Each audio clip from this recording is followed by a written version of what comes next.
পৌষ পার্বণ মানেই পিঠে পুলি। কেউ রাত জেগে পিঠে পুলি বানান, কেউ আবার বাজার থেকে রেডিমেড কিনে নেন। তাই এই উৎসবে মানুষের মধ্যে পিঠে পুলি বিতরণ করলো ৮ নম্বর টাউন বড়দোয়ালি মণ্ডল। তাতে পূর্ণ সহযোগিতা করেন ২০ নম্বর ওয়ার্ডের কাউন্সিলর রত্না দত্ত। সোমবার সকালে শকুন্তলা রোড এলাকায় পথচারীদের মধ্যে পিঠে পুলি দেওয়া হয়।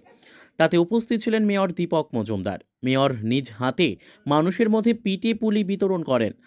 তিনি মকর সংক্রান্তির শুভেচ্ছা জানান রাজ্যবাসীকে, পাশাপাশি এই ধরনের উদ্যোগের প্রশংসা করেন। শহরবাসী এবং রাজ্যবাসীকে শুভ মকর সংক্রান্তি উপলক্ষে অনেক অনেক শুভেচ্ছা জানাই।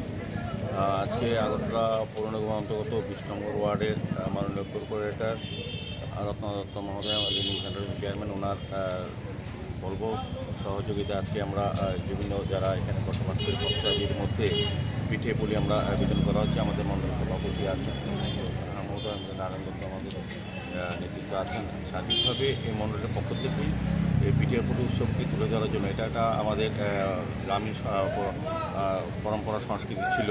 আগে এইটা হারিয়ে গিয়েছিল, কিন্তু আমাদের রাজ্যে এটা আবার পুনরায় কয়েক বছর ধরে চালু হয়েছে। আমরা চাইছি যে পুরনো সংস্কৃতি তুলে ধরে বর্তমান প্রজন্মকে জানানো এবং এই পিঠে পুলি উৎসবকে আরও বেশি আকর্ষণীয় করার জন্য কিন্তু সারা রাজ্যের সঙ্গে আমরা কিন্তু আজকে এই অনুষ্ঠান করা হবে।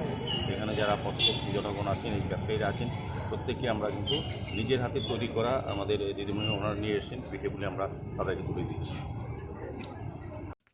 Bureau report, news daily Bharat.